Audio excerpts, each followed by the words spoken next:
le point de la situation sociopolitique en Côte d'Ivoire, le terrorisme et la maladie à virus Ebola. Autant de points abordés ce 26 septembre par le chef de l'État ivoirien qui s'est exprimé à la tribune de la 69e session de l'Assemblée générale des Nations unies. Nous parlerons aussi dans cette édition de la caravane de sensibilisation sur le virus Ebola à l'intention des élèves et enseignants de Côte d'Ivoire, puis de ces manifestations pacifiques contre la partition du Mali qui se tiennent à Bamako, la capitale. Les grands titres de ce 12h30, merci de choisir RTI2 pour vous informer. Bonjour à tous. Je vous l'annonçais dans les titres, le chef de l'État ivoirien est à New York. Ce 26 septembre, Alassane Ouattara s'est exprimé à la tribune de la 69e session de l'Assemblée générale des Nations unies. Le président de la République a évoqué plusieurs points. Il a notamment fait l'état des lieux de la situation sociopolitique en Côte d'Ivoire, du terrorisme en région africaine et de la maladie à virus Ebola. Jérôme Kofi Abola. Au plan national, grâce aux efforts de mon gouvernement, la réalisation des OMD se poursuit inlassablement dans le cadre de la mise en œuvre du Programme national de développement et du renforcement de la coopération avec nos partenaires. Nous saisirons le temps qui nous sépare de l'échéance de 2015 pour accélérer la réduction de la pauvreté, améliorer la santé maternelle et infantile, consolider les remarquables progrès enregistrés dans la lutte contre le VIH-Sida et pour l'accès à l'enseignement primaire et garantir enfin l'accès à l'eau potable à tous nos compatriotes. En 3 ans, la Côte d'Ivoire a fait un bond qualitatif significatif dans la mise en œuvre des objectifs du millénaire pour le développement et entend garder la même dynamique. Nous sommes entrés dans le 21e siècle déterminés à vaincre la pauvreté et les inégalités et à bâtir un monde d'opportunités. Les objectifs du millénaire pour le développement ont porté cette formidable ambition et impulsé une solidarité rarement exprimée dans cette enceinte. Au moment où se dessine le monde que nous voulons pour l'après 2015, les objectifs du développement durable se précisent. Nous devons enfin donner aux plus vulnérables une vie décente. Nous devons aussi donner à notre planète un répit et la chance d'exister pour les prochains siècles. Plus de 2600 décès en Afrique de l'Ouest liés à la maladie à virus Ebola. Ici, en Côte d'Ivoire, il n'y a pour l'heure aucun cas, mais la sensibilisation se poursuit pour maintenir le cap à 0 victime. Au niveau des élèves et enseignants, les mesures d'hygiène doivent être rigoureusement respectées. C'est l'objectif que s'est fixé la caravane de sensibilisation initiée par le ministère de l'Éducation nationale et de l'enseignement technique. On fait le point avec Konaté Moussa et Franck Quadio.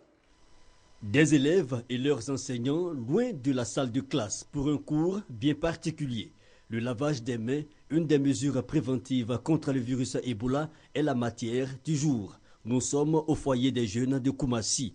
La direction régionale de l'éducation nationale et de l'enseignement technique Adrenet 2 d'Abidjan reçoit la caravane de sensibilisation sur les mesures de prévention de la fièvre hémorragique Ebola. Une initiative du ministère de l'Éducation nationale et de l'enseignement technique.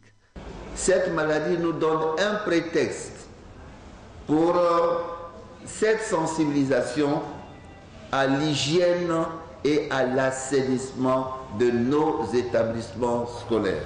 À nous sont confiés des centaines d'enfants. Notre devoir est un devoir de protection, de sécurisation de toutes ces personnes. Le virus Ebola a causé plus de 2700 morts. Selon l'OMS, la Côte d'Ivoire n'enregistre pas encore de cas. Les autorités accentuent la sensibilisation. Élèves et enseignants sont donc invités au strict respect des règles d'hygiène. Tous les parents doivent apprendre à leurs enfants comment se laver les mains.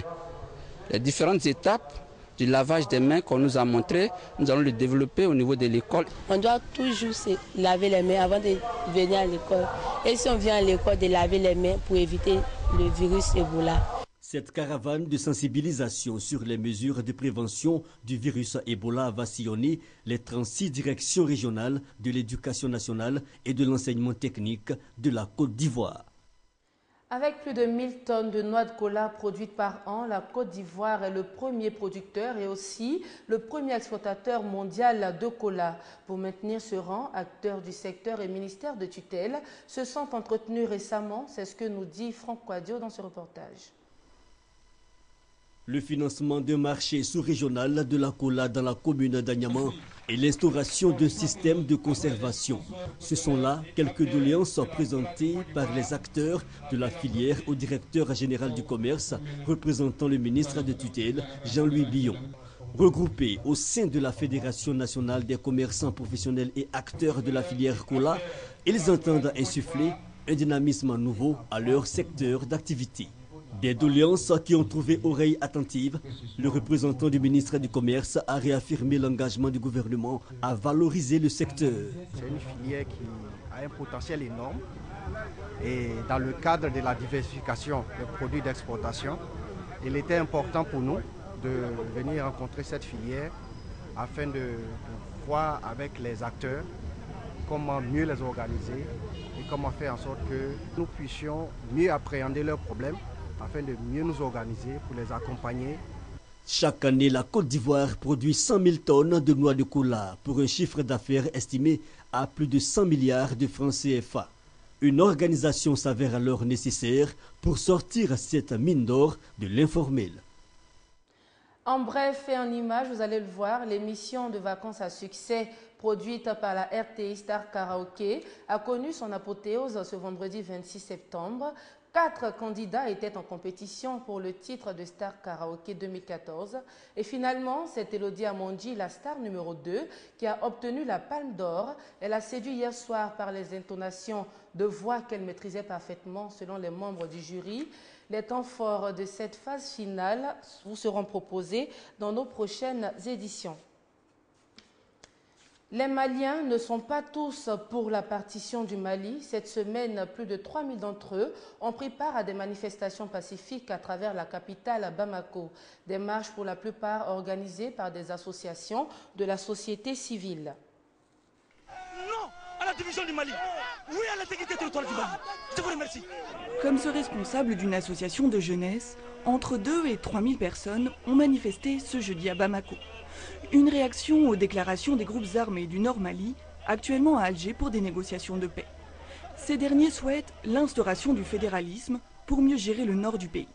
Une solution refusée par ces manifestants, rassemblés à l'initiative d'une quarantaine d'associations et qui craignent que le Mali ne perde sa souveraineté sur une partie de son territoire.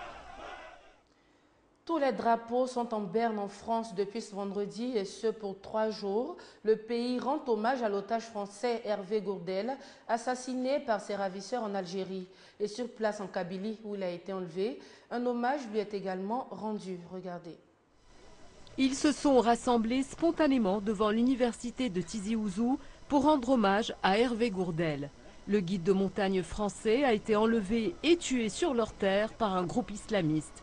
Et pour les habitants de la ville, cette insécurité est inadmissible. C'est dénoncer ces assassinats abjects qui se déroulent sur le sol kabyle. Et l'insécurité qui règne en Kabylie, dont le pouvoir algérien n'assume pas ses responsabilités.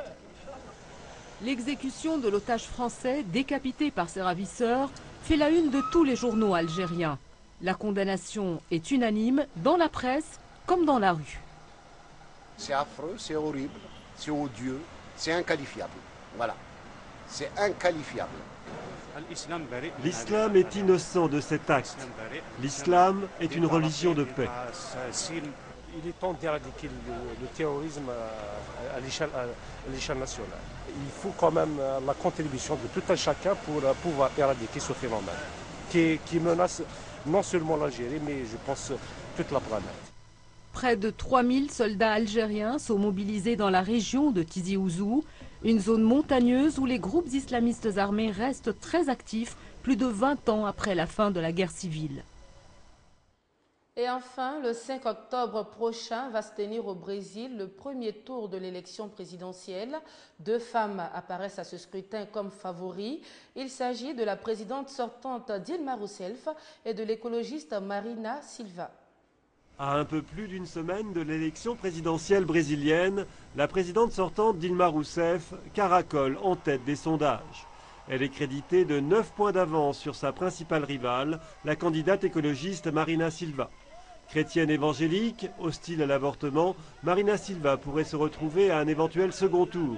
Issue d'une famille pauvre, elle a su séduire les milieux populaires par son parcours d'exception, mais aussi les milieux d'affaires à qui elle promet une politique de relance des investissements. Nous voulons investir dans des projets d'avenir, ports, aéroports, canal fluvial, réseau ferroviaire. Nous voulons augmenter la production agricole en augmentant la productivité, pas en poursuivant la déforestation. C'est ce qui nous différencie. Dilma Rousseff, candidate du Parti des travailleurs, a toujours le soutien de l'ancien président Lula. Mais après le mondial de football, l'économie du pays est en berne et plusieurs scandales de corruption ont éclaboussé ces derniers mois la classe politique brésilienne. Notre pays doit s'engager à combattre ceux qui détournent l'argent public. Nous devons les combattre. Combattre la corruption et en finir avec l'impunité. Il faudra également compter avec Aécio Neves, candidat du Parti social-démocrate brésilien. Ce parti, qui a longtemps exercé le pouvoir, a promis d'améliorer les transports publics, la santé et l'école. 3 thèmes au cœur de cette campagne présidentielle, car malgré d'importants progrès en 20 ans, le Brésil reste toujours un pays extrêmement inégalitaire. Voilà qui met fin à ce 12h30. Merci à vous tous de votre attention et passez un très bon week-end en compagnie des programmes de RTI2.